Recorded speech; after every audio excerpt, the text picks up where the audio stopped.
செட்டிநாட்டை சேர்ந்த கண்ணதாசன் 14 வயசு. சினிமால எதையாவது சாதிக்கணும்னு ஒரு பெட்டியில துணியோட ஊரை விட்டு ஓடி போயிட்டார். சென்னைக்கு போயிட்டார். சென்னை போற வரைக்கும் தான் காசு இருக்குது. மெரினா பீச்ல போய் நைட்டு 12 மணிக்கிட்ட ஆக போகுது. காசே இல்ல. மெரினா பீச்ல பெட்டியை தலைக்கு வச்சு படுத்துட்டார். 14 வயது கண்ணதாசன். காலையில யாராவது நம்ம நகரத்தார் மக்கள் இந்த பக்கம் வந்தாங்கன்னா அவங்கள்ட்ட பணம் வாங்கி மண்ணடியில இருக்கிற நகரத்தார் விடுதிக்கு போயிடலாம், யாரையாவது பிடிச்சி அப்படியே உள்ள போயிடலாம் அப்படின்ட்டு பெட்டியோட படுத்திருக்கிறார். நைட்டு ஒரு 1 மணி 2 மணிக்கு ஒரு போலீஸ்கார் வந்து அவரை தட்டி எழுப்புறாரு. என்ன இங்க பண்ணிட்டு இருக்க? இல்லங்க, கையில காசு இல்ல, அதான் படுத்திருக்கிறேன். எங்க போகணும்? நீ மண்ணடிக்கு போகணும், கிளம்பு.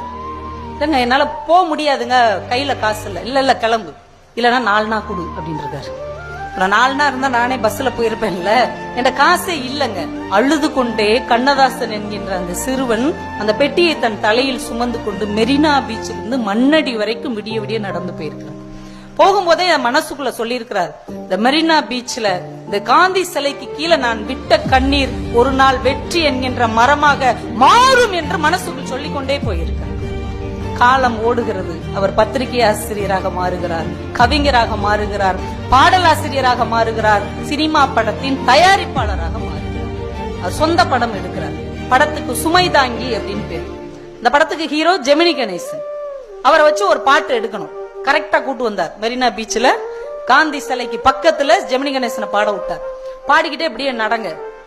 அப்ப அந்த பக்கமும் இந்த பக்கமும் கார்கள் போய்கொண்டும் வந்து கொண்டும் இருக்குது. இந்த காட்சியை எடுத்துட்டு அந்த பிலிமை மட்டும் குடுறா அப்படின்னு வாங்கிட்டு வந்து வீட்டுல போடுறாரு. பிள்ளைகளை பூரா முட்டு உட்கார வச்சாரு. இங்க பார், உட்கார், கவனிச்சு பார்.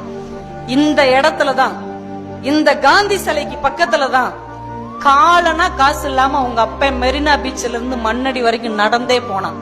ஆனா இப்ப ஜெமினி கணேசன் பாடும்போது இந்த பக்கமும் அந்த பக்கமும் 7 கார் போச்சு இல்லையா? இந்த 7 காரும் என்னுடைய சொந்த கார் என்று சொன்ன.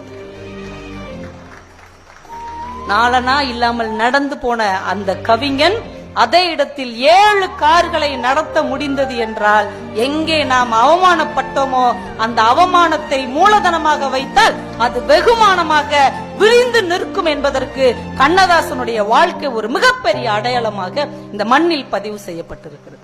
எந்த இடத்துல அவமானப்பட்டு கண்ணீர் சிந்தி நொந்து போய் நின்னோமோ அந்த இடத்துல நிமிர்ந்து தலை நிமிர்ந்து நான் ஜெயிச்சிட்டேன்னு சொன்னீங்க வைங்க, அப்போதான் உங்க கனவு ஜெயிச்சிருச்சுன்னு. எந்த இடத்துல அழுதீங்களோ அந்த இடத்துல சிரிக்கணும், எந்த இடத்துல விழுந்தீங்களோ அந்த இடத்துல எழுந்துச்சு நிக்கணும். அதுதான் மெய்ப்படுகிற கனவு.